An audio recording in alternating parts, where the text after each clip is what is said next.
দাদু স্কুলে আমাকে হেডমাস্টারের গায়ের বিষয়ে রচনা লিখতে দিয়েছিল। তখন কি লিখেছিলি দাদু? আমি তো ঠিক লিখেছিলি যে গাই গৃহপালিত পশু, গায়ের 4টি পা আছে, গাই গোহাল ঘরে থাকে, গাই ঘাস খায়, গাই দুধ দেয়, গায়ের একটি লেজ আছে।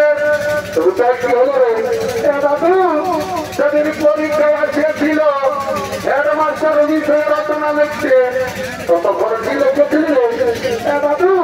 আমি তো ঠিক লিখেছিলি যে আমাদের হেডমাস্টার গৃহপালিত পশু, আমাদের হেডমাস্টার দুধ দেয়, আমাদের হেডমাস্টার গোহাল ঘরে থাকে, আমাদের হেডমাস্টারে ঘাস খায়, আমাদের হেডমাস্টারের 4টি পা আছে, আমাদের হেডমাস্টারের একটি লেজ আছে। তো নম্বর কত পাইছিলি দাদু? 99 কম 100। তো পাস করেছিলি না পাস করেছিলি দাদু? পাস করেছিলি। কথা ঠিকই আছে, আজ পূজা কর, একদম পাস করবি। 100 পাবি। বলবো সেই কথা দাদু, ওইটাই বলুন, ভালো করে পূজা করে না। কথা ঠিক আছে, বলছ রে চেষ্টা হবে বলছ রে দাদু। শুনলে বলছে বললে আমি বলছি নাই, আমার নাম পুষ্পরাজ সালাম, আমি ঢুকিয়ে গেল। দেখছে আজকাল যেমন হিরোইন বেটি ছাড়া যখন বলছে নিয়ে পূজা করতে বলছি, বলছে দাদু আমার নাম পুষ্পরাজ সালাম, আমি ঢুকিয়ে গেল। তাহলে আমার খালি তোর পূজা করে গেল তো আমার যখন টাকা তো আমার ঘটির যাবো গঙ্গা। তুই না হয় না পূজা কর, তোর পুণ্য হোক আর না হোক আমার দেখান নাই। বল না হয় না হইব, আমাকে তো ক্রিয়াটা নিতে হবে। বল না হয় না হইব, বল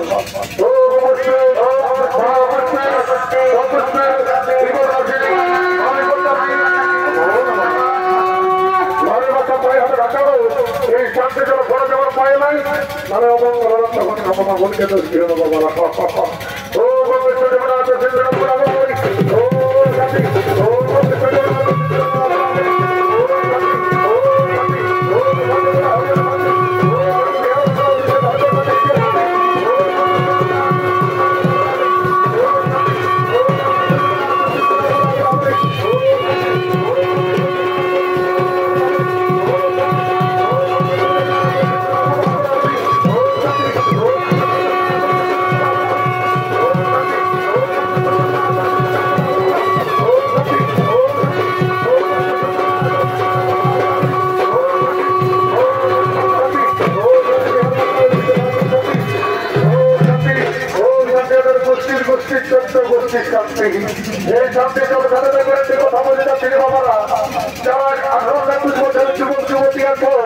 আর বিয়া হয় নাই, আর কোন ফোনা পাই তো আষাঢ় মাসের মধ্যে একটা এদিকে দিতে হবে।